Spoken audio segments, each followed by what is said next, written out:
Good morning and happy Saturday. Welcome to the Coffee Conversation episode of the Over It Show. We are one man down today. Julie is in transit, but I'm joined by my beautiful friends, Tara Setmayer, who is Tara Setmayer Friends, not affiliated with someone else I'm not naming. Stop tagging her. And Michelle Kinney, co-founders of the Seneca Project. Welcome, my friends, and happy Saturday. What you got in your cup there, Tara? So this morning, and thank you, Joe. Good to see you, Michelle. Normally I'm not this prettied up on a Saturday morning, but I did MSNBC this morning at the bright early hour of 8 a.m. I'm not a morning person, but I do the weekend when they ask me because I love my good friends Michael Steele and Simone Sanders. And of course, Alicia Menendez is from Jersey. And we had to get, and she knows I'm from Jersey, and she gave us a shout out because we talked a little Jersey this morning because of Andy Kim in the town halls. So that's why I'm a little more fresh-faced than usual. But my coffee cup today is Jeopardy because Michelle knows that I am an insane Jeopardy fan. And I've been watching Jeopardy oh my God, yes, we are mutual Jeopardy lovers. Mm-hmm. So we literally DVR Jeopardy and binge watch 4 episodes at a time. Like I watch Jeopardy on Friday nights before, if we don't do anything, I will catch up on Jeopardy with my husband. And I've been watching Jeopardy since I was probably 9 or 10. I used to watch it with my grandmother, and we would watch Wheel of Fortune. Well, it's Jeopardy first and then Wheel of Fortune. In New Jersey, as you know, the New York and New Jersey markets, it's 7 o'clock. It's Jeopardy first, then Wheel of Fortune.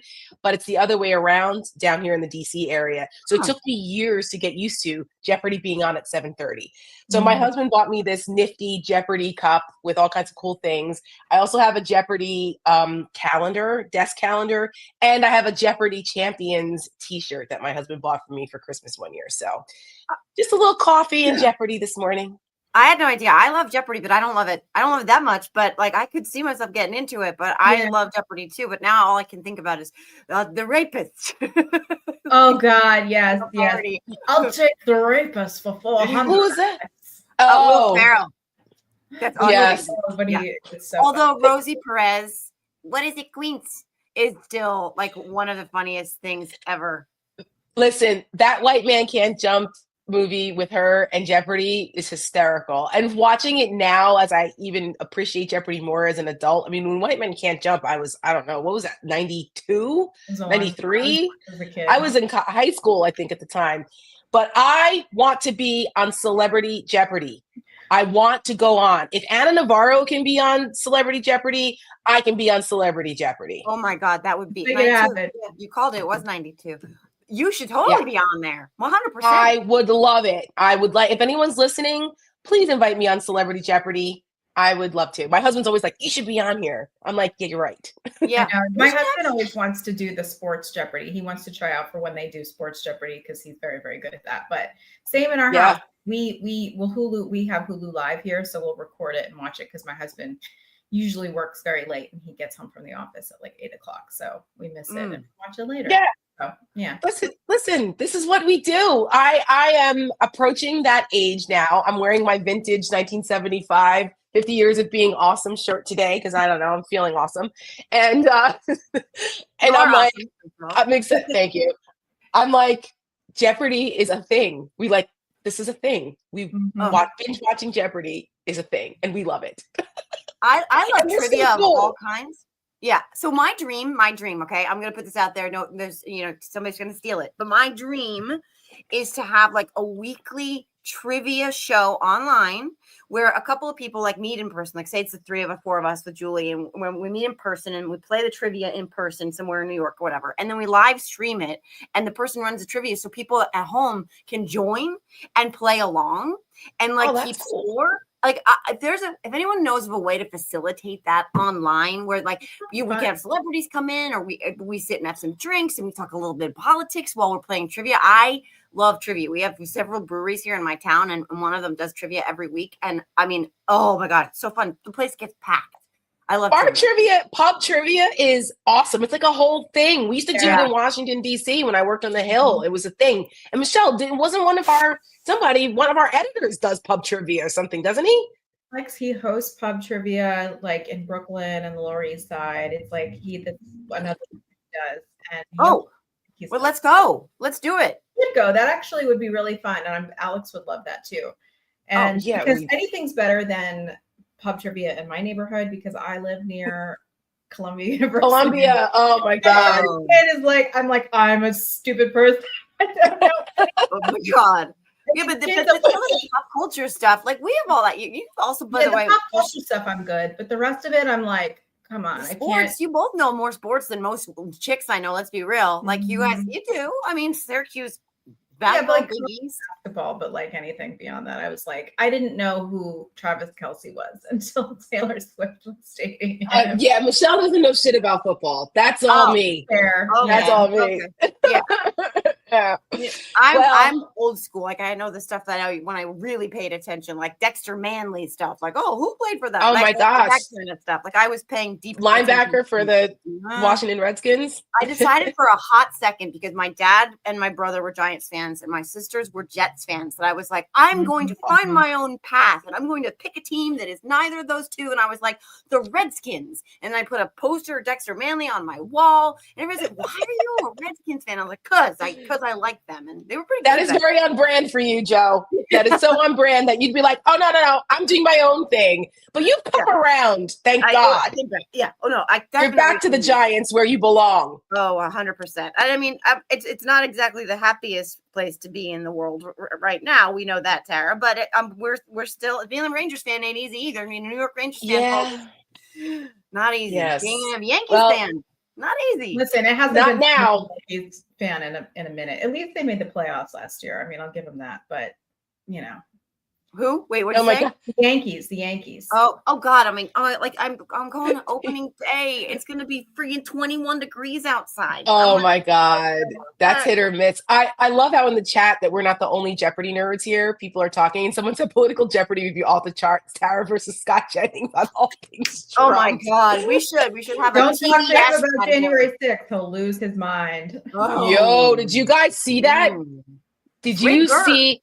Can we talk about that for a quick second? Because Scott Jennings losing his shit with Neera Tanden on Abby Phillips' show this week was like one of the highlights of my political week. My husband saw that clip, and I swear to God, he played it 20 times in a row. Oh my God. He was dying. I was like, okay, I finally had to tell him, I'm like, all right, enough. I don't want to hear Scott Jennings in my sleep. But it was like, he was like, look at this. He's so weak. Look at this. Oh, yeah. I was like, I know. So triggered. And she kept it cool. You're getting so emotional right now. Yes. It was beautiful. No, she's like, I don't know. She's amazing. So here's the thing for people who don't know. So Neera Tanden was she's a big Democrat, official. She was in the Biden administration for a hot second. And so she was on with Scott Jennings on one of the panels. And she said, so Teslas are, going after Teslas are bad, but pardoning January 6 rioters is good. Is that what you're saying? Because the conversation was about how the Department of Justice is specifically going after people who are targeting Tesla dealerships or setting Teslas on fire in protest. I mean, we don't condone violence here, but we understand. But anyway, so Scott Jennings was obviously saying how they should be prosecuted. They're terrorists, blah, blah, blah. So Neera Tanden comes in and goes, so let me understand this. Yeah. And she was very calm. Yeah, she was so calm. And very, very methodical. And Scott Jennings was like, well, no, blah, blah, blah. And she goes, well, I'm trying to understand. And he was like, listen, I know you haven't been around for a while, but let me explain my position to you. She was like, and then because he tries to differentiate himself from the pro-MAGA January 6 people. Like, dude, if you buy it, you broke it, you own all of it. Okay. Yeah. You don't get it's not golden corral. Yeah, right. Correct. There's no justice Nazism. You know what I mean? Like you can't. Yeah, right. It's you're either in or you're out. Like right. And then she kept just basically interrogating him very calmly, asking him questions the way he does with other people. She turned it around on him, and he lost his shit.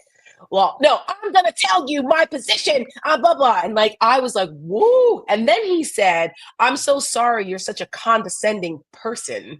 You know, he wanted to call her a bitch. Oh, it was and like that was what my husband kept saying. He was like, you know how badly he wanted to call her a condescending bitch.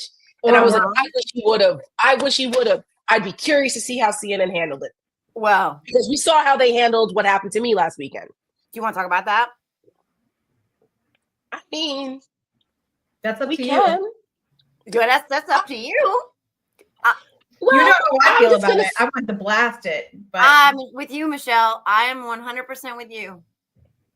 Hold people's to the fire. That's how I feel about it. But, because we're seeing too many people bending over now. We're seeing it. Speaking of Colombia, we're seeing too many people obeying and complying and capitulating in advance and I couldn't believe that when I saw what Colombia is doing. Yeah, it's just, anyways. But if Tara, that is 100%. I don't want to dangle it like out there, like people are like, what are they talking about? But that's up to you. Well, I'll summarize it. Last Friday, I wasn't on over it last Saturday. I was on the train coming back, but I was in the chat hanging out with our people while I was on the train as long as I could before I got of course. I mean, before I got totally nauseous because I have terrible motion sickness and the train is like a nightmare. But I wanted to at least try to, participate a little bit. So I was in the chat. But I was on CNN last Friday and had a rather spirited exchange with this guy who was a nobody that I don't know where he came from. I'd never heard of him before. He's some black Republican now, but apparently he was a Bernie and an Obama supporter before and then miraculously decided that, I'm going to support Donald Trump. And it's like, yeah, okay, we know why, because you want attention, but whatever. Yep. So we had some conflict. Basically. Yeah.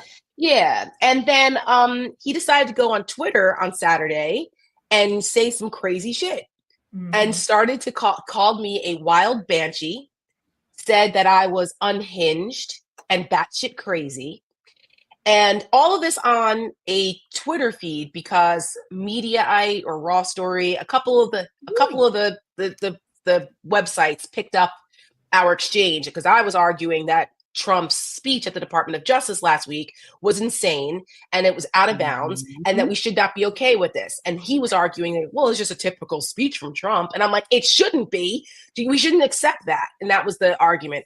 And so he calls me all these names and on Twitter, because I said in response to the story, I basically said, listen, I will never back down from MAGA propagandist BS. I will tell the truth. And if they don't like it, too bad.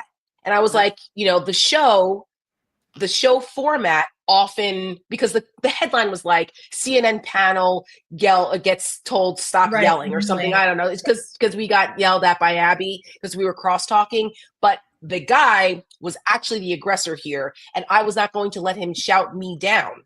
And so unfortunately, the show format allows for this. This is what it fosters. Yes. For better or for worse. And I love Abby. And I think that it's problematic that they are fostering this environment, but it's also the number one show in that time slot now. So it goes to show you what people want. So anyway, so I was like, wait a minute. He's going to come on. Oh, and he also accused me of saying that I wanted to have a moment and that I came in hot. He said, stop the crap, Tara. You came in hot because you wanted to have a moment just like you're having now. And then he said, you were unhinged, batshit crazy. And one thing you'll learn is that if you FAFO with me again and again, you'll find out or something. So it was like threatening. And I was like, wait. First of all, who the fuck are you, dude? Number one, I wanted to pull a Mariah Carey. Like, I don't know him. Okay, like I don't know you. Like, who are you? And then I'm like, wait a minute. I wanted to create a moment. You're the one that's coming on my Twitter. I didn't even name you, dude. You come on my Twitter and accuse me of this. And then I'm like, and you've got 12,000 followers on Twitter. Yeah, like, he's trying to blow you up to your engagement. Yeah. Yeah. Yep. I don't need you to have a moment for anything. Okay. Buddy boy, as my mom would say. And I'm like, so, but what I didn't like, and like we all know that I'm no wallflower, so I'm not offended or worried or anything like that. But what I didn't like was the misogynistic, threatening nature of it. Like, you don't get to talk to me like that. You called me a wild banshee. Like that. Correct. Right. Yes. Right. Right. Yeah. That's correct. And so that part felt a bit like the threatening and then the name calling just felt out of bounds. So I mentioned it. I ignored him. I was not going to give him oxygen on social media because that's what he wants. But I did mention it. Followers and whatever, stupid, you know. Yeah. Yeah. Because my girls were ready to go after him. I was like, you know what? Let's let it go, because if you give him attention, then he wins. And so, all I'll say is I mentioned it, and that I felt that, especially for I mentioned it to the show, and since it's a women-led show, and I've said this shouldn't be okay. Yesterday, I saw a post on social media promoting a full segment they did on him about why he became a Trump supporter. I mean, but what's the other part of this? Do you want to say that? Oh, I was scheduled to be on the show on Thursday, and then I wasn't. Yeah. After she sent the email, she wasn't booked on the show anymore. So listen, we don't know if one had anything to do with the other. We don't know that. But then I will say is I was scheduled to do the show, and now I wasn't. I don't know. Scheduling changes happen all the time. I draw your own conclusions. I'll just say it sure does feel sort of kind of like what we keep seeing from up on high, which is where the patriarchy gets rewarded and lifted up and given a spotlight every time. And it sure does feel like women are being told to be quiet a whole lot, even when they're justified, even when they're right, especially when they're justified, especially when they're right. Especially that's when. Especially because you would strike a nerve. And they don't like to be called out, and they don't like to be held accountable, especially when there's a woman on the other side of it. And that's just how it is. Right. Bingo. And and this is all part of it, goes all the way back again to Columbia, to that law firm, to the legacy media in general, where they are like, okay, you need us to reward bad guys. Okay, that's what you want to see. We'll do that. And it's that shit infuriates all of us, I know, because that's not what we do, right? Because Harry, you're right. I'm not a wallflower. We are, all three of us, and Julie, who's on the plane. Hi, Julie. We love you. We miss you. We don't do that shit. We still stand up and say no. And I will not comply. I will not capitulate. I will not bend over. I will not change who I am to accommodate your bullshit. And it's right to do. I mean, speaking up. I mean, listen, if speaking up was easy, everybody would do it. But it always comes with risk and sometimes sacrifice. And that's what sets people apart. I often say, I mean, for the people here who've seen Wicked or know the story of Wicked, is everybody thinks that they're Elphabas, but most people are Glindas. Most people are Glindas. And, it's a very special few, unfortunately, that are the Elphabas of the world that stand up and at great personal sacrifice, speak up and do the right thing. Because you know what, Michelle, in that spirit of that, I wore my Wicked shirt yesterday because I got this cool Wicked t-shirt. And I did Don Lemon's quick live show that he does at 10 o'clock, and he does one at 5 because I do these Setmayer sound offs for his channel. And so they were promoting my sound off this week, which was about Trump and impeaching the judges and all that craziness. And so I had my Wicked t-shirt on, and Don was like, Tara, you're not wicked. Why are you wearing that t-shirt? I said, however. I said, no, I may not be wicked in the traditional sense. However, I said, defying gravity. Right. I was like, Defying Gravity is the song of the moment. Yes. And it's Wicked is one of the greatest stories and one of the greatest modern musicals of all time. And I said, and everybody should see it. Yeah. I said, so for this reason. Goes unpunished, act 2. Right. Right. Yep. And we've seen this again, not to get all heavy, but the playbook of history may not repeat, but it certainly does rhyme. And the playbook for slides into authoritarianism and into, dictatorships starts with a lot of what we're talking about. A lot of people just being like, well, I'll get along to go along. I'll keep my head down and hope that I'll come out of this on the other side. And folks, if everybody does that, there is no other side.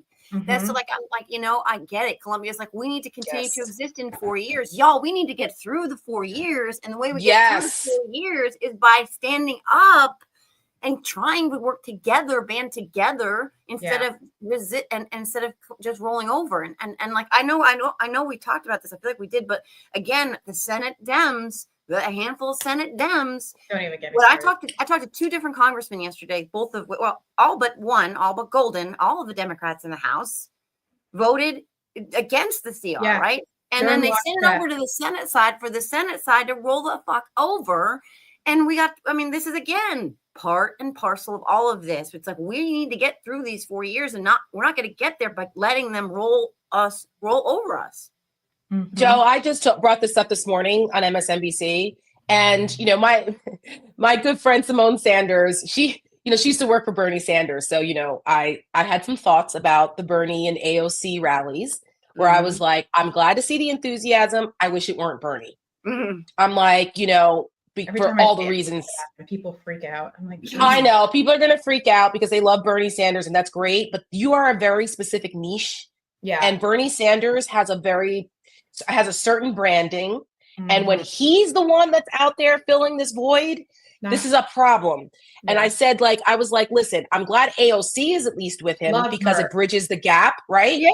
We love her. I don't agree with her policies on a lot of things, but that doesn't fucking matter now. It doesn't matter. She's a great communicator. She has a great story, and she gets it. And that's the kind of energy that the Democrats need. So at least she's there to bridge the gap.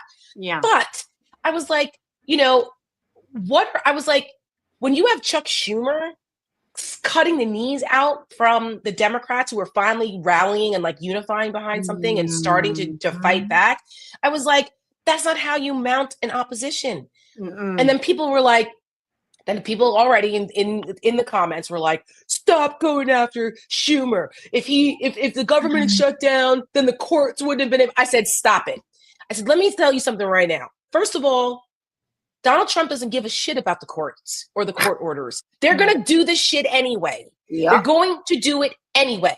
So you don't have a demoralized base at the same time. So you give away everything, you have no leverage, and your base is demoralized. They're going to do it. The problem is that they think some of the older school Democrats still seem to think there's an opportunity to work with these people. Yeah, there isn't. They don't give a shit. I did a video the other day, a direct to camera, that I was like, I don't know, who needs to hear this, Senate Dems, but Republicans are not your colleagues anymore. They're not your colleagues. Nope. And you need to start acting like they're the enemy, because they are. And it's unfortunate. And we'd all, we're all nostalgic for this time where we could reach across the aisle and agree to disagree and then, go have coffee or a drink after work. But that's just not what we're dealing with anymore. The Republican Party has waged war, not only on the Democrats, but on the American people. And we are at war here, people. We have one party that does not respect the rule of law, has no has no plan to participate in the rule of law or even the checks and balances of how our government was formed. And so that's all out the window. That's never coming back. And quite frankly, hopefully, one day when all of this is at least this bad part is over, there's going to be some serious reforms. There's going to need to be, because the way things have allowed us to get here. And there's been way too many people who've sat by the wayside and sat on the sidelines and done nothing because they're so afraid of losing power, or they're afraid of losing money, or they're afraid of whatever. I mean, it's absolutely ridiculous, but more than that, it's sickening because it's un-American. It is it is beyond anything. I grew up, again, we've all talked about this, our grandfathers who crossed oceans to fight fascism. I come from generation after generation of American veterans going back to 1776. And, I think about these people who had to step up and sacrifice when it was the most difficult, and they had to sacrifice the most. And these people did not have money. They did not come from means. But, why is it time and time again that the average American person has more courage and more bravery than members of Congress who have the most power and the most freedom to make decisions like this? It's just, I can't. It's like, Republican. Yes, exactly. Exactly. Yeah. They're not, they have no plan on working with you. Not now, not That's ever. exactly right. And That's the House is exactly advantage of the fact that you're the good people, that you're the ones who are going to do the Yeah. right thing. So they plow over you. Yeah, the house is on fire, and our side is literally debating whether or not to call the arsonists assholes. It's like, oh, newsflash, spoiler alert, they're assholes. Okay, that's what you need to understand. You need to operate under all of that, right? We can't be pretending like this is politics as usual. You can't be either bringing a butter knife to a flamethrower fight. Like, knock it off. These are extraordinary times. They are dismantling our institutions fucking so fast. It's like a cracked up like on ketamine or some shit. I don't even know. We need to stand in the streets. Like, I mean, the optics, they were worried about the fucking optics. Sorry, Julie's dad, but I don't give a shit about the optics. Are you serious right now? The optics are speaking of Julie, she's watching. She said, preach it, Michelle. It's like the Sex and the City episode. Republicans just aren't that into you, Dems. They don't want to work with you. Stop chasing them. Hi, Julie. No matter what they say, into democracy anymore. They're like, yeah. And I think that's the thing that's unfortunate. I mean, because you have these people who work in very close quarters with each other, right? These 100 people, and I'm sure there's a fair amount of them that overlap and are friends. And they have meetings. They have meetings in the cafeteria. They grab a drink together because, we gotta. I've worked in the Senate for this many years with them, and we disagree, but it's. No, like that stuff doesn't translate over to the American people. First of all, we don't care. Second of all, I don't care about your personal relationships with anyone. That's not your job. Your job is not to be friends with Lindsey Graham. Your job is to defend and protect the Constitution of the United States. And if you can't do that, maybe it's time to get out of your job and we'll find somebody else. Yeah. Well, we're at war. That's the difference. Like, those relationships mattered before, because when it came down to compromise and working together to get legislation passed for the American people, those relationships actually matter. That's how the system functioned, because you had good faith actors on both sides. Yeah. That is not the case anymore. And Chuck Schumer and those old school guys who are yearning for yesteryear, they're killing us, because this is they are just not willing to accept, I guess, that we are at war with these people. Well, actually, they're at war with us. They are at war with us, really. And the more that we understand the posture that we are in, the game that we're in now, the more that you can use the tactics to fight it. Like, that's the problem. This morning, I was also another thing. I'll post the clip after we get off. I'll post a clip from my MSNBC hit this morning. But like, the other thing I was saying about the Bernie and AOC thing was, I was complaining that the tagline, on their little podium was "Fight Oligarchy." I was like, for the love of God, 95% of the American people don't know what oligarchy is. No. And just because we're smart enough to know, and we studied that stuff in college, most average Americans don't know what the fuck oligarchy is. No. And if we have to take the time to explain what it is, you're losing time, because people don't go to the next step. Everybody knows what a billionaire is. Fight the billionaires. That's it. That's exactly all it needs to be. Yeah. Right. I will say.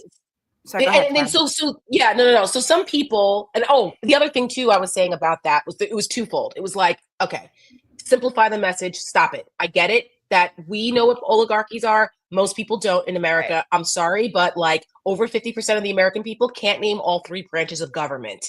They don't know who their representatives are. Something like 70% of millennials don't know one senator from their home state. We have an ignorance problem, a civics problem in this country, which is partially why we're here in the freaking first place. 1,000%. Because if people understood how things worked, right, they would be more outraged like we are. Hi, Rafi. Rafi has entered the chat. Hi, Rafi. Yeah, no. If people understood, they'd be more outraged, and Trump and MAGA wouldn't be able to get away with this. The second part about the branding problem with Bernie being the person that's running this, being the face of this, is that this is impacting every American. Mm-hmm. This is beyond just a partisan thing. So like the Bernie Sanders wing, him being out front makes it feel like it's just about the progressive wing. But it's not. What Trump and Musk are doing to this country is ruining the lives of all of us. MAGA is just as impacted as all the rest of us. Democrats should be embracing that we are all in this together. Mm-hmm. This is about all of us. It's not about what's next to your name. This is impacting all of us. You too, MAGAs. Yeah. And I don't know that Democrats fully understand that. So the people who are like, "Oh, stop insulting us. We know what oligarchy is." I'm like, do you? Well, I will say Tim Walz is out there now, and I love Tim Walz. Yes. Okay? And I am so glad. Me too. More Tim Walz. Tim Walz is out there. We talked to Tom Malinowski the other day. He's out there. He's not even in Congress, friends. And he's out there, standing in the breach right now. And AOC is awesome. I just want to real fast because this really pissed me the fuck off. I worked in service in the restaurant business for 20 freaking years. And I don't know if you saw it, but that fucking part, sorry, Julie's dad, that bitch, Alina Habba, she insulted AOC for being a bartender. Oh, hey, nothing says party working class. Like, to me, that's the American story. That bitch was a lawyer for a parking garage company. Is she serious? She needs to shut up. You know how she got her job with Trump? She used to show up at Mar-a-Lago and go to the pool. Not Mar-a-Lago, the one up here. Freaking in Bedminster. Yeah, she would show up, go to the pool. I mean, she's girl has that work done, okay? Like, I'm not saying she's ugly. She's just, she said she'd rather be hot than smart. She said that, friends, and she was basically putting them out there like freaking carrots or whatever for him to grab. And this is just how she got her job, okay? And she's gonna drag AOC for being a bartender. Look, I would take a bartender who paved her own path legitimately through her own intellect and her capacity to fight and to stand up and to speak out than a chick who goes and waits by the pool side so that some sexual predator can pluck her out of her bikini and put her in his little fake Air Force One. That I just want to go off a little bit about that because Alina Habba, and sorry, Julie's dad. But I mean that can I just add one more thing to the Alina Habba thing? Yeah. This is the same bitch that said that veterans may not be worthy of their jobs. We've cut that clip and put it in our Seneca Project ad, Betraying the Brave. Are you serious? Miss Honeypot, that, like you said, was parading around with her tits and ass out at Bedminster to get her job, is going to tell our veterans that they may not deserve their jobs? Fuck you. Right. Fuck you. Fuck you. And you're doing that for a 5-time draft dodger who, mocked a POW, insulted a military widow, dragged a Gold Star family, called our fallen of war suckers and losers, couldn't be bothered to go out in the rain to honor the fallen of war. This guy, and you're going to drag our veterans, but I want to talk about that too, because the veteran issue in particular, because it's maddening. They are gonna gut the VA, friends. They are gonna fire 83,000 people who work in the VA. This has long been his dream.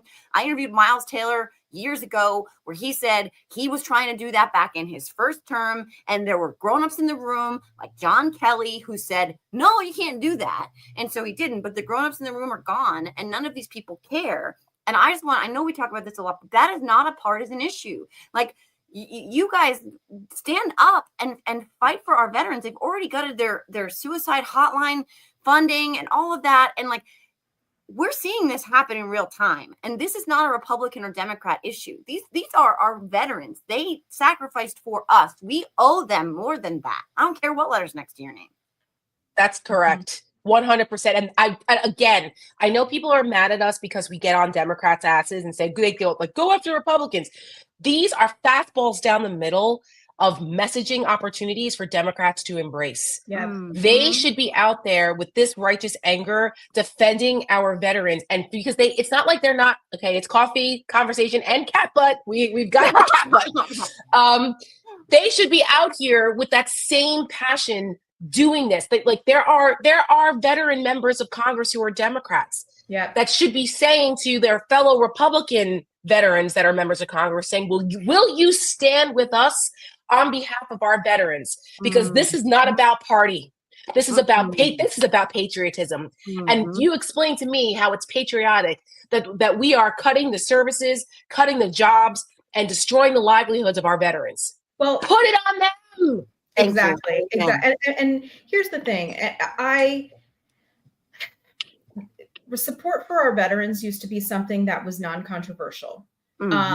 people on both sides of the aisle, that was the one thing nobody was going to touch. And unfortunately, the Republicans have a history, especially in the last 20 years or so, of only supporting veterans really when it serves them politically or electorally. I mean, you have to look and see what the Republicans did to Max Cleland, a Vietnam veteran who was running for Senate and was ousted from his seat by an ad that basically said that he was unpatriotic. And it caused so much controversy. Even John McCain was like, you need to take that ad down. And unfortunately, it hurt the man enough that he lost his seat, went into deep depression, and we just found this out yesterday, by the way. We had no idea about the Max Cleland history until Michelle and I found this out yesterday. Right. And he went down a deep spiral of depression and uprooted some dormant PTSD that he didn't even know he had. I mean, there is no bridge too far for Republicans to go. And apparently, I mean, there's just what kind of moral center do you not have to have in order to go after someone who is a triple amputee? And like, this is the thing, like, I go back to this because I'm trying to figure out the history of Republicans doing this. Because this seems like a bridge too far, and it should be a bridge too far, but apparently it has been 20 years with the Republicans. And now it's come to the point that not only are we going to attack veterans and say that they're not patriotic, we're going to take away the benefits that we promised them for risking their lives for all of us and our freedom. So, you know, it's really disgusting. And again, un-American. This is the first president in the history of this country who has turned his back on our veterans. He's fired more veterans. Yeah, more veterans have been fired under his in this administration than any other president in history. And that's an ad. Democrats, hello. You know what, Michelle? We should make that ad. Please do. Please do. Please do. We should make that ad. Please do. And you know what? You know what drives me nuts too? Is that they fucking co-opted the idea that they're the ones who support our troops, that they're the ones who own the flag. They are the ones who wrap themselves in our flag. Literally, they wear them as snuggies and singlets, which is like, oh, you guys want to talk about flag rules? Okay, that's something you're not really supposed to do. They're the ones who co-opted our support for our troops when that is a literal lie. Like these are three women across the spectrum of our political origin stories who have never abandoned our troops, who have never walked away, who have never said, I don't want to fly an American flag. Like I'm tired of being gaslit and having them gaslight the American people into us thinking or trying to make us think that they're the ones who support our troops. They're still doing it. They're still out there doing it. And it's upside down. Yep. You know what? Can I do a shameless plug for a second? Yeah, please. As we're talking about this, because as folks know that Michelle and I, our day job is we run the Seneca Project. And what we are doing, we've expanded our mission. We are still a women's organization, women-led, women-focused on our rights, but we've expanded our mission to focusing on saving our democracy. And because it is so much bigger now, unfortunately, a lot of people don't care about women's rights. And so it's in order for us to be able to talk about that, how women and democracy are connected, we have to focus on the larger issues of democracy and everything else because it cascades from there.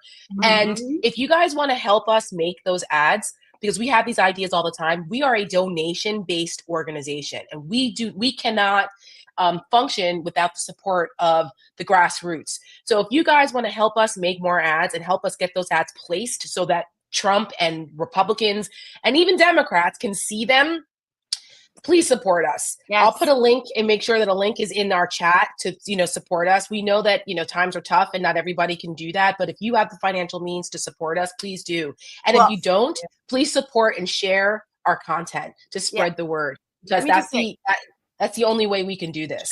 I don't I don't work for Seneca Project. That's like, I'm going to just make that clear. I work side by side with them, because part of the way that I even became friends with Tara, one of the things that was a part of our origin story as friends, was me seeing the ads that they were making, they were putting out there, and being like, holy shit, this is the best political content I've ever seen in my life. And I am not kidding you guys. I have hair standing on end right now just thinking about their ads. American Girl, of course, The Ugly Cry. We've talked about that a million times, but go see it. I think it's pinned on Tara's Substack page, Uncompromised. You need to go see it right now. Share it with everybody you know, please. It's not the only one of your ads that's incredible, but yes, like give if you can, but join them. That's the part too, that it's a community. It's not just like that you're just creating content. You are successfully building a community where people can come together and do something. And these ads make a difference. That's the whole thing. Like, they really do. Somebody might not want to engage with a long written post, but they watch an ad, they're going to send that to their friends. Their friends are going to send it to their friends. And that's how this works. So yes, I'm just going to say my shameless plug for you is because I love what you guys do. You know that. You're never going to find a bigger cheerleader than me. Please follow Seneca Project, but join them. That's the part of it too. It's not like you're just going to give them money and walk away. Like, you can be in that community too. It is. Yeah. Thank you, Joe. It's so true. Michelle and I are, we started Seneca Project on our own from scratch. We didn't have help from anyone. I want to be very clear about this. No other organization helped us. We did this on our own with our own money. We started it. And then thanks to the generosity of a lot of Americans, we had grassroots support, and we only raised a couple $100,000. When Kamala Harris's campaign and the Democrats raised $1.5 billion, we did what we did with a couple $100,000. That was it. It was not easy. And it's not easy now. Like, we did this at great political and financial risk to ourselves, but we felt it was that important to do. And we have stayed in this fight despite that challenge, because we want to build community, because people need to know that there are fighters out here on their behalf, that this is, we don't come from the millionaire consultant class. And defending democracy is not a business for us. It is for a lot of other people. It is not for us. And so that's why we're so appreciative of building that community. We so appreciate your support, Joe, and the grassroots that you bring. And what, even with Julie coming in, hi, Julie, coming in and help and being a part of what we're doing. We're all building this coalition because we have to. We have to, because we don't want to be the generation that let democracy die. Yeah. I know I don't want to be a part of that. No, yeah, people are going to be, no one is ever going to look back at us and say, you know what, they just didn't say anything. They just let this happen. They just rolled over. Like, that's what the Germans did. That's what we've seen throughout history, right? Like, whatever you're doing right now, I mean, people are going to look back and say, did they stand up or did they roll over? That's right. And Julie, who's not here right now, but Tara, Michelle, like, part of the reason that I am so just constantly proud and privileged to be a part of this group is because none of you will ever be judged by history as just rolling over. And like, that's the energy we need. That's what Seneca is bringing. And defending democracy is this thing that we all have to work together towards, because again, it's not partisan. Nobody actually wants to give their rights away. I know Republicans in Congress want to punch themselves in the dick all day long, but the rest of us aren't on board with that. I don't care what your kink is. Maybe that's for some people, but I'm not down with that. And most of the people aren't either. And so, like, yeah, stand up right now, get involved. And if you're like, what can I do? First of all, we got special elections in Florida. I'm just going to say, I'm going to shameless plug. And New York. And in New York coming up, New York 21. But this week we have the final get out the vote push for the Florida Democratic Party for Florida districts 1 and 6. And Matt Gaetz's district is one of those elections right now. And that district is full of active military and veterans. And we were just talking about that. And one of the greatest ads Seneca made also very recently was about Donald Trump turning his back on our veterans. And I love that content. This is near and dear to my heart. As you guys know, I've talked about this. Almost every member of my family has served. Yes. And Michelle, do you have it? Do you want to show it? That would be amazing. Yeah. Sure. Oh, let's show it. Yeah, and in Florida 1 and 6, guys, this Thursday night we have another live with the candidates in those districts with Ken Martin from the DNC with a whole bunch of influencers. I will be there after the Yankees game. So like I just want 7:30 p.m. Eastern. You can get involved still. Knock doors in Florida. Get out. There's more Republicans down there, but they're starting to get scared. They're starting to get scared for a reason. Especially in Florida, where there's a lot of older people. Right. So let's show them. I know this is a big hill, but like that people can do things. They can go to Seneca. They can give to Seneca. They can volunteer. There's still a million things you can do to engage in democracy. That's it. That's my spiel. All right. Let's play Betraying the Brave. Yes. The golden age of America has only just begun. Veterans will suffer. It will be like nothing that has ever been seen before. Friday night Pentagon purge. President Trump has just fired the chairman of the Joint Chiefs of Staff. Truly unprecedented. And we take good care of our veterans. Veterans are being fired. We've been betrayed. Absolutely betrayed. A slap in the face. I feel let down. I feel like I'm not good enough. We love our veterans. The president referred to them as suckers and losers. We're not losers. We're not suckers. We care about veterans, but at the same time, we have a fiscal responsibility to use taxpayer dollars to pay people that actually work. We don't deserve to be treated like this. Perhaps they're not fit to have a job at this moment. These people are brave, patriotic Americans that go to work every single day. We have hundreds of thousands of federal workers who have not been showing up to work. I put myself in harm's way for the country. We put our whole entire life into public service, and all of a sudden, one man comes in and throws it all away. Elon Musk, who is in the gallery tonight. If Elon Musk does what he wants to do, between 200 to 300,000 veterans are fired this year. Any federal bureaucrat who resists this change will be removed from office immediately. Veterans make up 30% of the federal workforce. Combat veterans, it's your neighbors. We want to work hard. We want to help people. These warriors who shed their blood. The Department of Veterans Affairs dismissing more than 1,400 probationary workers. Can you guarantee that veterans' benefits and care will not be affected by these cuts? No, I can't guarantee anything. I just feel like I've just been swept up in a dustpan and thrown out. I voted for Trump. A lot of us didn't deserve this.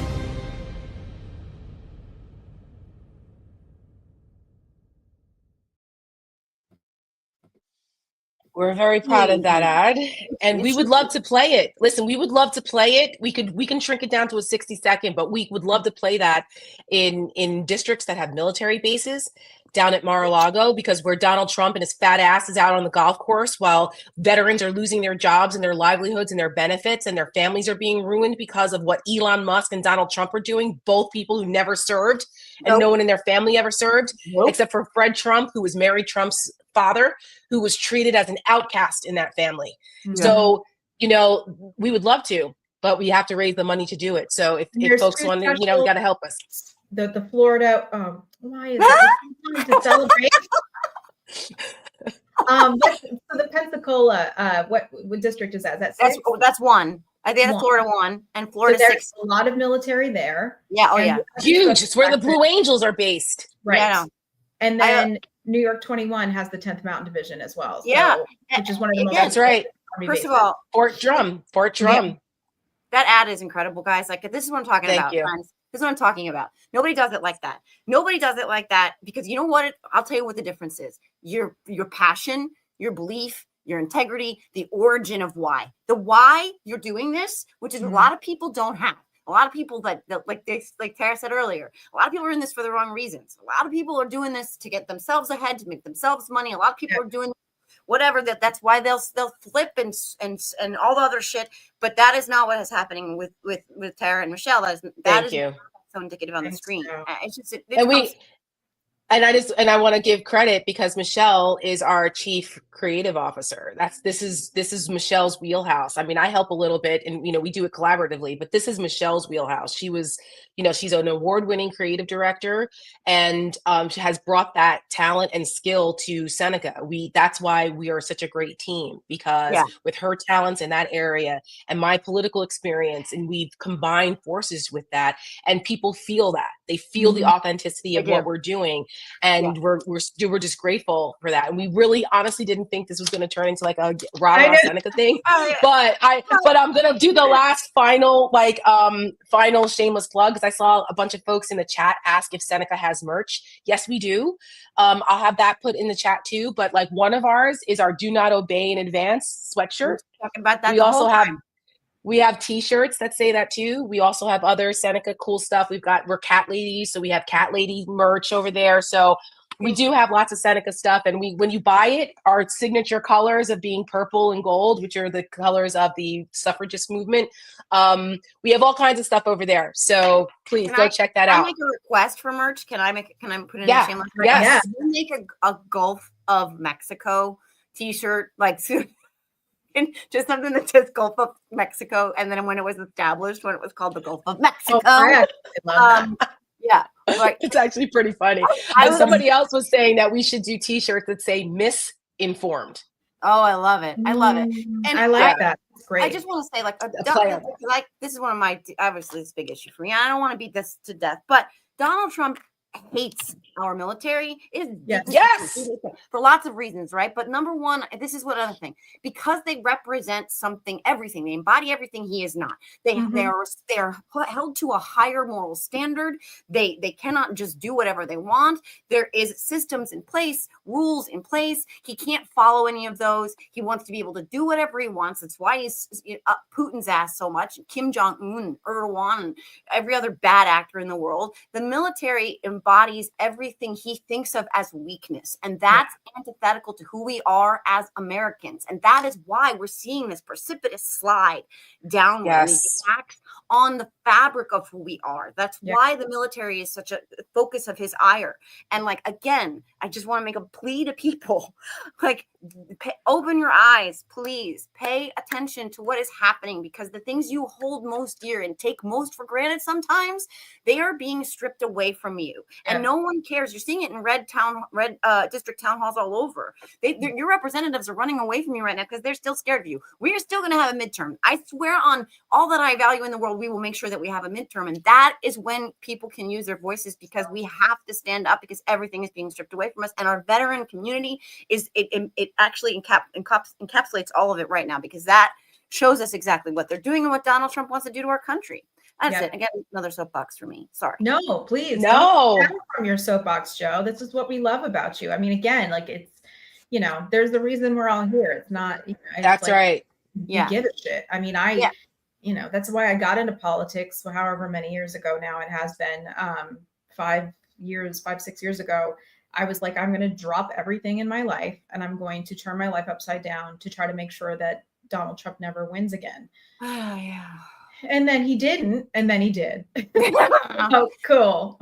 Yeah, well, here we are. I just want to say something about what Joe just said and what we've been talking about with Trump.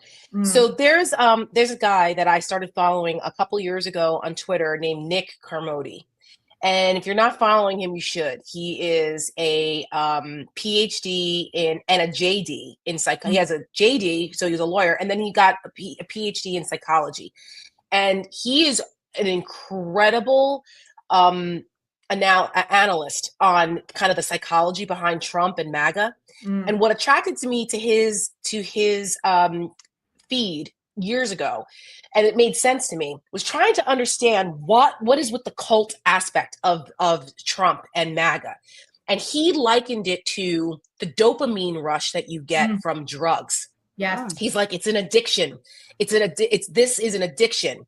And that people, once they get a hit of it, it's very difficult to get away from it, because now they're going like, what also attracts people to conspiracy theories and like why they go down these rabbit holes, because they get a dopamine, like a literal chemical reaction to this.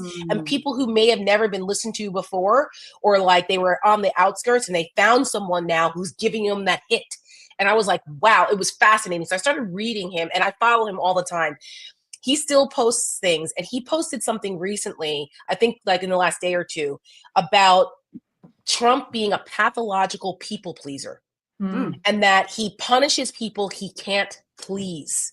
Because we're wondering, like, what is with the retribution and what is with this? Right. And he said Trump is desperate for validation. So is Musk. Oh God. Yeah. It's called narcissistic supply. He'll often refer to him. Yeah, that too. He said he often refers to himself as, quote, your favorite president. This desperate need is a major reason why he does so many rallies. The fragility of Trump's ego causes him to vindictively punish people who reject or don't like him. When punishing people he can't please, he also earns Trump the adulation of the people his base who hate the people he can't please. Liberals, Dems, the media, minorities, women, never Trumpers, etc. He said it simultaneously provides Trump with two emotional, psychic needs: validation and narcissistic supply from his base, and revenge against people who reject him. I mean, very interesting, right? Yeah, and that that cornerstone is he hates who they hate. Like that's the part too. Like, yeah, what he gets out of it, but what they get out of it is that he validates that hate, that irrational then those people are responsible for every failing in my life. My house is too small, my job doesn't pay enough, my car is shitty, and it's not my fault. It's they, them, those people, their fault. They're coming from all this stuff. No, that's irrational. He tells me it's not. So he gets from them that narcissistic supply and that retribution because he can't make, everybody eat the fucking meatloaf like Chris Christie did. And by the way, has seemed like Jesus since, but almost died to get there. But like he gets from that, but they get from him some psychological shit too, where they're like, he validates that hate, and it doesn't matter what he does to them, doesn't matter what he takes from them. And he crosses that line too. It's so shocking. Yeah. Every time he sees those lines that people are like, oh, it's like watching a modern day gladiator. Like, fight. Yes. You know what I mean? So this is what he says. Coming, I'm sure. I mean, we're not that far away from it. Look, now, did you see the deportation video? Right. No. That's right. Oh, yes. That's right. Yes. I mean, that's what it is. I said it was a cross between this administration is a cross between the Hunger Games and the Celebrity Apprentice. And that was before we started to see all this really awful weirdo shit. So to summarize what Nick Harmody said about this, he said, punishment, the retaliatory aggression, activates and satiates the reward center of the brain. People experience pleasure, dopamine, from hurting others who have provoked or hurt us because they, quote, deserve it. And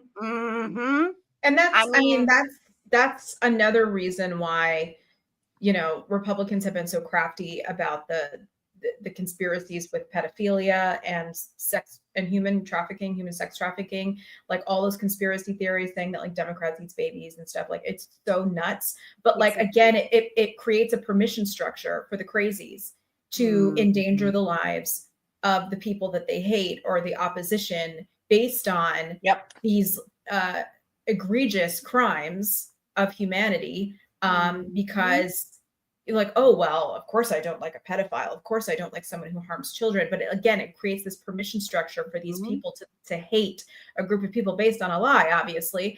But they're very crafty with this. And I remember during the first administration, Bill Barr and Ivanka Trump having this like roundtable thing about human trafficking and all this stuff. But like, then it comes out the Epstein, files, and Donald Trump was a close friend of his. It's always like, look in the mirror.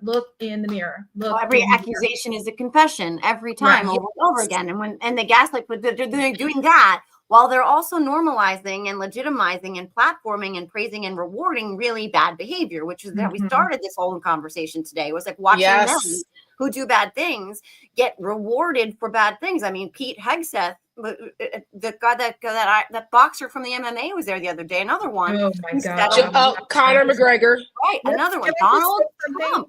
Can I just say, yeah, of course. Can I say something about Conor McGregor? He settled a rape case with a woman that he raped for like $250,000 or something like that. And I apologize. This is like very graphic and trigger warning to people, but he assaulted her so badly that she had to have a tampon surgically removed from her body. Jesus, I didn't know that. And then he was invited to the White House. Right, yeah. Yep. And lauded as the best representative of St. Patrick's Day. Who better than to have Conor McGregor here at the White House and given a spot at the podium in the press briefing room? And who then went on a rant about immigrants. Yeah, and this is not hyperbolic. He was found liable. Right. Yes. This is not like accusations. No. And Pete Hegseth hasn't denied. I don't think he's denied the payments that he made to that woman either. And Donald Trump, the fucking asshole at the top of this shit pile, he was also found liable of sexually abusing E. Jean Carroll. Yes. And so again, so we're seeing like what you guys were just saying about all that other stuff, the psychological, et cetera. But we're also seeing them flipping the script to empower themselves and their own bad behavior so that the American people get gaslit into believing like, oh, none of that's really a big deal. Because like and that's how they chip away at women's rights. They're coming for more of our rights. I mean, I hate the name of the SAVE Act. It's bullshit. But pretty soon, if you don't have a passport that has your married name on it, you might not be able to, ladies, you might not be able to go vote because your birth certificate doesn't match, you know, the name you want to vote in. And this is the things they're coming for. They're not done coming for reproductive rights yet. Not even close. All of it. But they start here when they flip everything, gaslight people into thinking that bad men are good and that women need to be quiet. And that going back to the origin of this entire conversation, when institutions start complying with that, start capitulating to that, they normalize that, and then that's a slippery slope towards everything else. And ladies, white ladies who voted for Trump, please wake up. Because your daughters, your sons, but your daughters, I'm a mother of a daughter. Yes, my son, yes, too. But wake up, because your daughter's going to live in a world where, like, a Handmaid's Tale is going to look like a freaking vacation. Yeah, and it's going to be the thing about that's so funny, because I picture Gilead as these like kind of repressed handmaids walking around, but I think that it's going to be more of lack of rights and then over sexualization of women. Because you look at how Republicans, especially Trump world, how they like their women to look and how they place so much value on like the size of your fake boobies and things like that. Like, I think that there's going to be this hyper over sexualization and objectification of women, in addition to the submissiveness of it. And you can see it with this trad wife, the trad wife trend that's on online, which is like a lot of these traditional wives, traditional mothers, you know, who stay at home and they're like, don't listen to those feminists. I love my home and my husband takes care of me. And, you know, and they're like home baking cakes with like 11 of their kids running around. And I actually read a story in the New York Times yesterday. My husband sent it to me last night and he's like, you're going to love this. And I'm looking at it, I'm like, Jesus.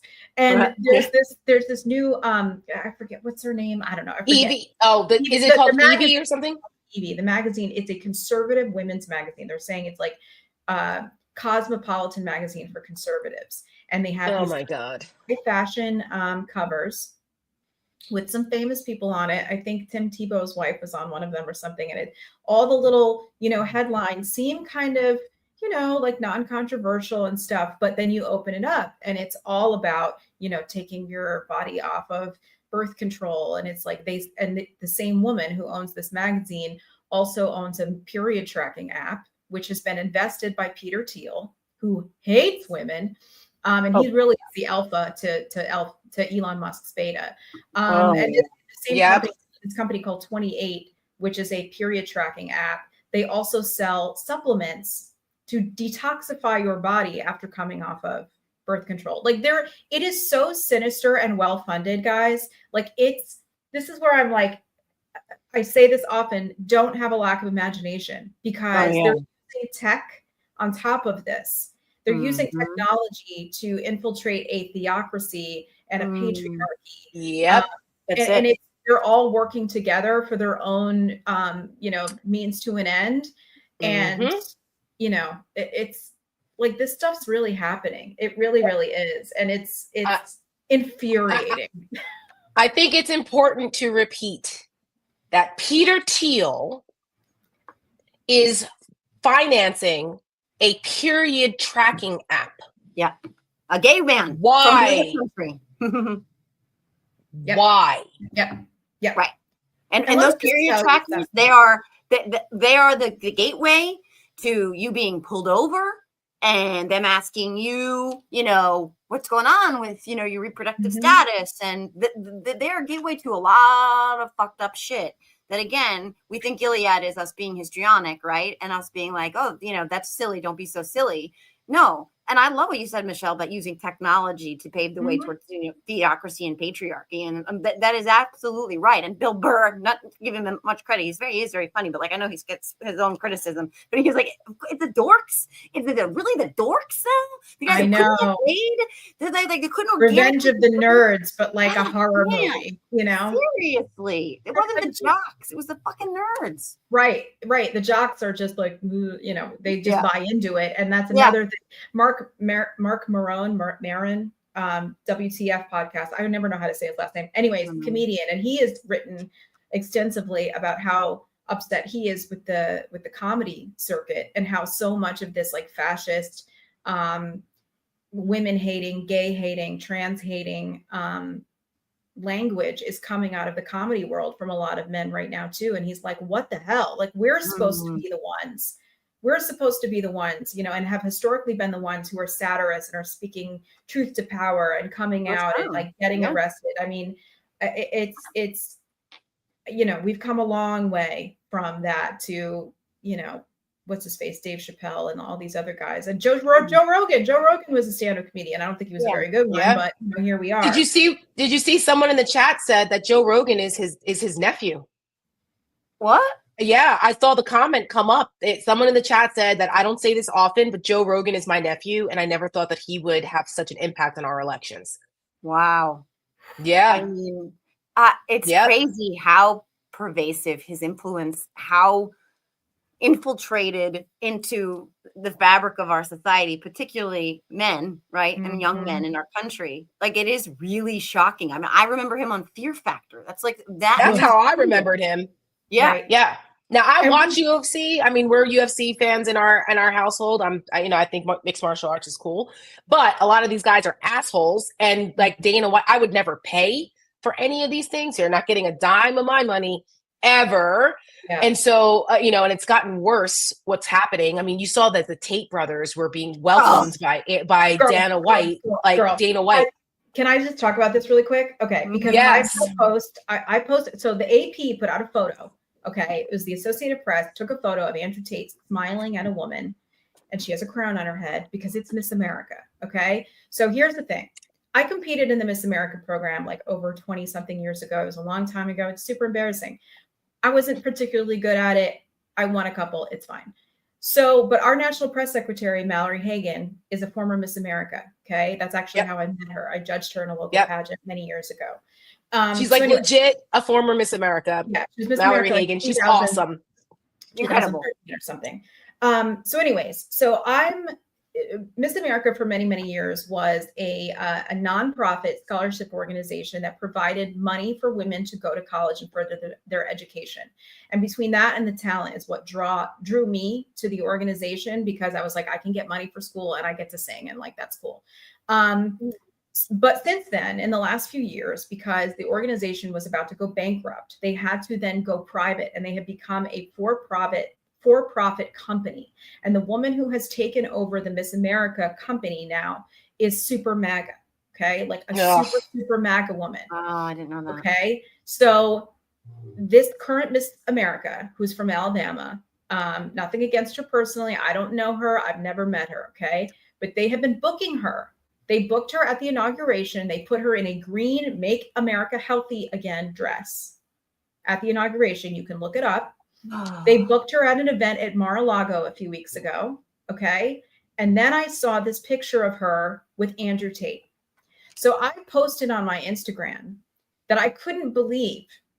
I mean, the nail in the coffin really has been happening for me for a long time. I'm like, this organization needs to be put in the dustbin of history. We're done. We're not going to do this anymore. But when I saw that picture, I was like, you're going to book a young woman, first of all, at a UFC fight. Okay. Which I have issues with already. I was like, you're in a room full of violence and misogyny already. And you're going to book this young woman in this space that is already probably hostile to her.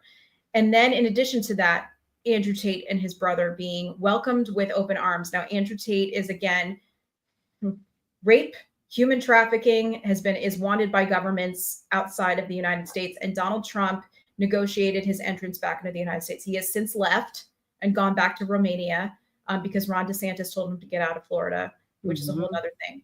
But good for Ron DeSantis. Yeah, at least he did that. His wife's going to run for governor, and like he doesn't. He's That's like, right. Can't have that. So it was a political decision. Not that Ron DeSantis all of a sudden became a good person. Right. Exactly. So I say all this to say, I posted this and like reamed them, and a bunch of people started sharing it, and it started to go a little viral. And next thing I know is the CEO of Miss America is back channeling people that I know, being like, "What the hell is she doing? Like, how am I supposed to know Andrew Tate? So we don't even know who Andrew Tate is. Bullshit." Oh, come on. Give me a break. Give me a break. Give me a break. I wasn't, I wasn't kids know who she yesterday, is. first of all. And I'm going to continue to speak out against what's happening to the Miss America organization, the danger that you're putting young women in. And not to mention, like, in addition to the fact, okay, you didn't know who Andrew Tate was going to be there. Poor shit, but whatever. that doesn't excuse the fact that you're booking her at Mar-a-Lago, who is, again, it is the home, the residence of an adjudicated rapist. I don't care if he's the president of the United States or not. He's a 34-time felon. Yeah. And having her put Make America Healthy Again dress on at the inauguration, which is oh, this is nonpartisan horseshit again. Yeah. This is a movement that is trying to take health options away from women, in addition to children, right? Telling parents not to vaccinate their children while they're dying in states like Texas. So yes, I just want to say, like, I used to think that, there's some antiquated parts of Miss America organization, especially in the last 20 years. I'm like, I don't know if this needs to exist anymore, but it certainly doesn't now. And I am horribly disappointed in all of that. And, Mallory and I have talked about it. She's pretty horrified too. And, I don't know what the hell that they're doing, but Andrew Tate, again, welcomed into this UFC fight with open arms, smiling, cameras. Yeah. Well, we just talked about, right? I mean, this is what they're doing. They're celebrating Andrew Tate and his disgusting brother. And because it normalizes what they would like to be able to get away with. And then they keep getting away with. And they are getting away with. Right. Yeah. And they keep chipping away at what is actually not normal. It's not normal to have a president of the United States who's an adjudicated rapist who bragged not once, multiple times about grabbing women by the pussy. It's not normal. And when they chip away at what we think is normal, little by little, bite by bite, all of a sudden you wake up and it's gone. Correct. You wake up and a rapist is the president of the fucking United States. Right. I mean, are we serious here? Like, I can't. I mean, Well, Michelle, I'm glad that you brought that up because some folks in the chat were like, wow, we had no idea that was going on. That's why we do this. Mm-hmm. It's to inform. It's to inform people so they know what's going on because there's so much happening that it's hard to keep up. But that's why we do this. That's why we talk about, our lives and other things. And we mix in the politics, especially on a Saturday morning, because this is how, people need to know. And it's just super. What happened? Okay. A couple people have complained in our comments being like, I came for news. I didn't come for gossip. Well, we're going to gossip sometimes. And that's just how it is because we like to talk about other things that give us, an outlet because we don't want to be in the doom and gloom all the time. So I'm just going to say, did you guys hear that Donald Trump Jr.'s ex-wife is dating Tiger Woods? Did you hear this? Yes. I heard this. Okay. Yes. So Under the Desk News went through a whole thing and okay. So Donald Trump's ex-wife, she's the blonde one, the mother of his 5 children, is dating Tiger Woods. The one that he left her for Kimberly. Yeah. Okay. Who's now no longer, and now he's dating someone else, right? Yes. She's in Greece or some shit, right? Trump got rid of her in Greece to get her away from Don. But go ahead. Right. So I didn't know this. Did you know that? So they went through her dating history on Under the Desk News. I watched this last night and again this morning to catch myself up. She dated a member of the Latin Kings when she was in high school or in gang. College. Yes. And there was stories done. Apparently you can Google this, that of all the letters that she was writing her boyfriend who was incarcerated. So there was that. And then in 1998, wait, Tiger Woods' ex-wife? No. This is Don Jr.'s ex-wife, Tiger Woods' current girlfriend. Oh, okay. Sorry. Okay. So she was dating a member of the Latin Kings. Okay. So then in 1998, apparently got the eye of Leonardo DiCaprio, dated him for a while, dumped, they broke up. And then she started legitimate Saudi prince. And she was dating the Saudi prince until September 11, 2001, because there was allegations that his family was tied to the hijackers. And oh my God. What does she look like? She's pretty. She's blonde. Oh, I mean, I guess. Jeez. But then it was that she dated Don Jr. and they got married until they weren't. And then they got divorced. And so now she's dating Tiger Woods. And Tiger Woods is apparently in the works of negotiating some sort of peace deal between the PGA and Live Golf. Yeah. Oh God. Well, there's always an angle. There's always a fucking angle with these people. And Live Golf is the Saudis. Let's never forget. I know. That's what I'm saying. What? Forget 9/11 Saudis. They're gonna Live Golf. Yep, great. And how their trophy looks like one of the Saudis. Yeah. I mean, Wow. So apparently Tiger Woods called his ex-wife and was like, I just want you to know that I'm dating, whatever her name, Vanessa Trump. What was her name? I forget. Whatever Trump. And she was like, okay. And, she's remarried. She just had a baby with her husband, who's an NFL player. So, like, good for you, honey. But anyways, I'm just like, some of these they all just deserve each other. It is just so incestuous. I know. Jinx. And all roads point back to the Saudis. Like, I mean, Jared's $2 billion for nothing. Yeah. And by the way, yes, the Saudis, friends, the Saudis. Yeah. Where do you think they got the idea for a sovereign wealth fund? Right. Okay. Exactly. Like this is that's all from Jared Kushner got the money from the Saudis out of their sovereign wealth fund. Correct. That's how those kingdoms throw their money around. Qatar is the same. Like this is such a corrupt thing. I went to Qatar as part of a congressional staff delegation back in 2011, and I had a lovely time. However, when we were in the offices of their wealth authority they're like, I forgot what they're called. Those guys sat around and some of the staffers were asking, like, how do you decide what you're going to invest in? And they kind of looked at each other and they were like, whatever we think is whatever we think is good that day, we'll invest in it. Mm-hmm. And basically it was like, we have more money than God, and if we like it, we'll buy it. Mm-hmm. That's what these sovereign wealth funds do. And by the way, we also had meetings with the guys that ended up getting convicted in the soccer scandal. In the whole World Cup thing. Yeah. We went back and we were like, oh my God, we like met with these guys. Speaking of the World Cup, and Mark Cuban posted on Blue Sky about this, because somebody asked, because of what's going on with the human rights and all the things happening in the United States now, Germany and the UK have both put out travel advisories to the United States for people just traveling here for work, like not like coming here to move or anything, just coming for a conference, whatever. You're going to see a lot less of that. My husband works for a German company, and I called him. I was like, do you guys know about this? But anyways, so somebody was asking him, like, what do you think is going to happen with the Olympics? Do you think that some countries and the World Cup, they're going to boycott? The next World Cup is going to be in the United States. And the next Olympics, next summer Olympics. Yes. And one of our big anniversaries too, celebrating 275 or whatever it is. I can't. 250. 250. Yeah. I mean, we're already seeing people are being disappeared that coming into this country that they're like, oh no. Yeah, and Canada, there are big tourism boom that Canadians coming down here they love their Disney World, Lord knows, and they're not coming anymore because they're like, I don't go there. And what happened after those Berlin Olympics when everybody thought it was going to be just okay? We're like, okay, well, we'll go about it. And then there was a war.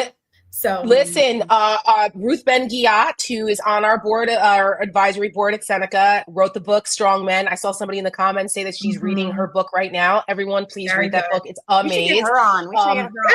We should get her. We should get her on. She's either that or on Substack because she's really active over there, and she's in high demand these days because she's brilliant and knows what the hell's going on. I actually posted this today. She's a sweetheart, and she speaks fluent Italian. I love her.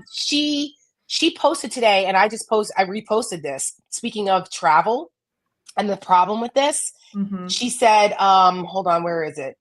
Yeah. She just posted a thing. The owner of a popular inn in Old Orchard Beach, Maine, told CNN that easily 90% of their business has disappeared as Canadian tourists canceled their vacations in the U.S. following Trump's relentless attacks on their country.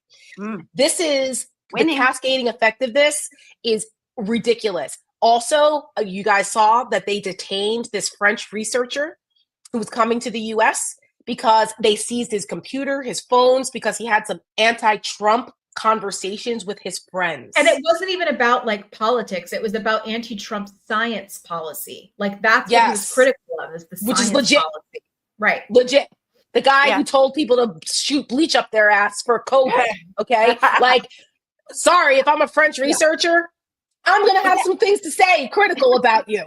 But you know what I mean? Like, think about how this is the goal, right? Like Ruth was probably writing about, like to tank our economy. This is what's happening, friends. That's right. our public health. And these are the seeds, the little poison seeds that they are planting that haven't borne fruit yet, but it's coming. People are going to get sick. This is what she said. People are going to die. This is exactly what she said. She said, because the goal, this is what Ruth said. She had quote tweeted another account that talked about the story with the inn in Maine. Ruth said, yes, because the goal is to wreck America so thoroughly that it will take generations to rebuild and impoverish America culturally, intellectually, and economically. Tourism is part of that. Yep. There well, it is. to the point that if we are attacked, if someone was attack us, no one would come to our aid. No, that's right. No. And we won't even get accurate information about how that attack is underway. If it's underway, we're not even going to get accurate weather information, friends. No shit. And speaking of culturally, we've been now we're going almost an hour and a half, and my husband is cooking breakfast, so I'm going to wrap the show up now. But I wanted to say something that culturally, if you notice, I was snacking on something during the show. You see this right here? Yeah. This is something I've never had before. My husband and I went over a good friend, one of our really good friends. He's French Moroccan, and he is celebrating Ramadan, honoring Ramadan and breaking the fast. One of the things is something that's called chabakia. I don't know if anyone is from that part of the world or is celebrating Ramadan or understands but he said that they make this during Ramadan, and it's like this really, it's in honey and it has sesame seeds and it's so good. And he gave us a whole batch of it. And I was like, what is this chabakia goodness? And it only apparently they make it during Ramadan. So that's what I've been eating. So shout out to our folks who are celebrating Ramadan and for this lovely chabakia. I need to get some of that. Sesame, again, half Lebanese, sesame is such a prevalent ingredient in so much Middle Eastern food, but I've never had that. That sounds delicious. So, and he also gave us some amazing dates and this unbelievable Moroccan olive oil. Very excited about this. Okay. But that's what I've been eating. People were wondering. What time should we come over, Tara? I know.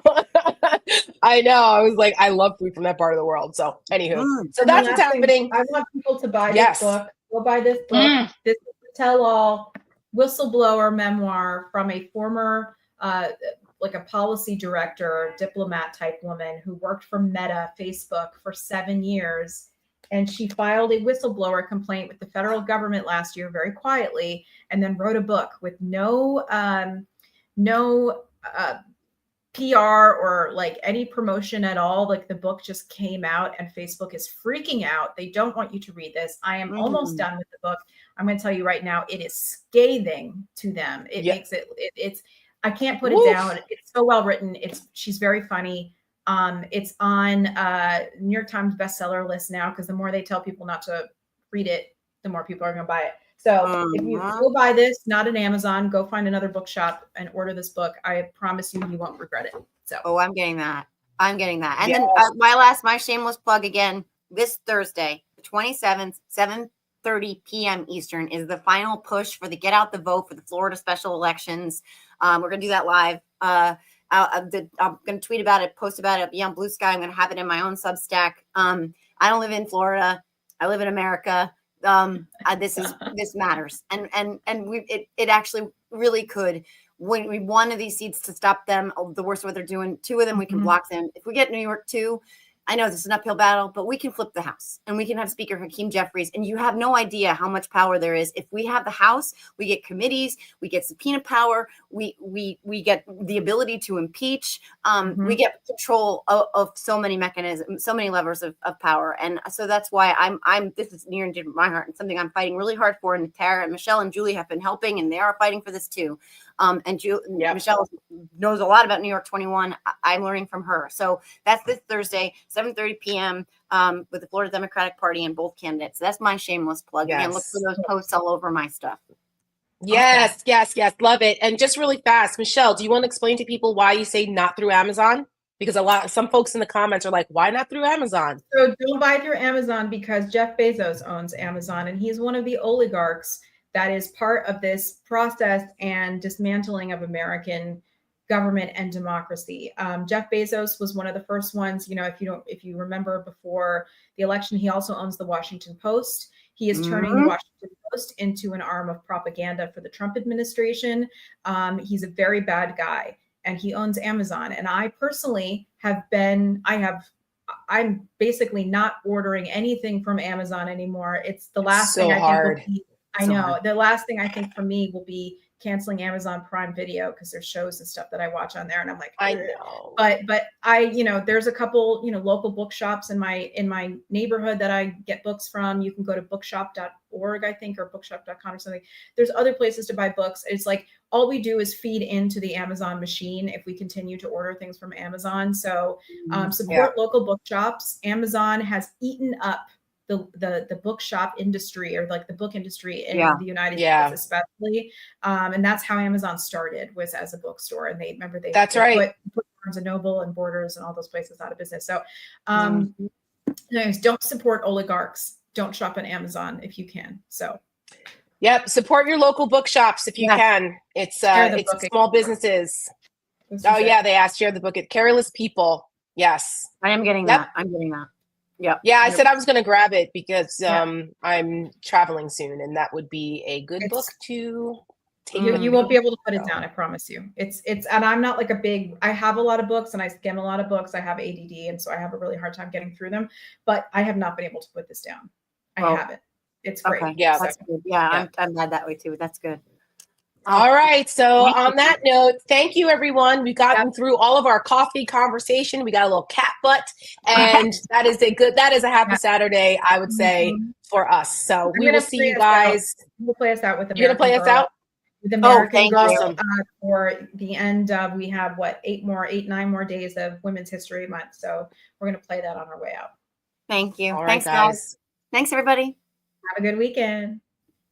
Women's suffrage is a long story of hard work and heartache crowned by victory. Was it so hard being an American girl? Women throughout the country are committed to winning these rights for themselves. Was it so hard living in a first problem world? I'm Connie Chung, CBS News, New York. When the American promise is the land of the free, but I'm waiting for the bill for the air that I breathe. Was it so hard being an American girl? I do.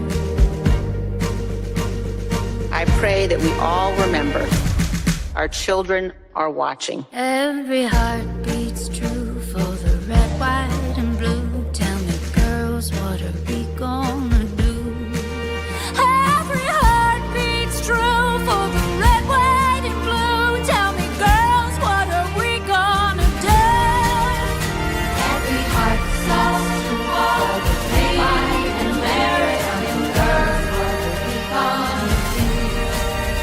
Every heart. While I may be the first woman in this office, I will not be the last. Every heart beats true for the red, white, and blue. Tell me, girls, what are we gonna do?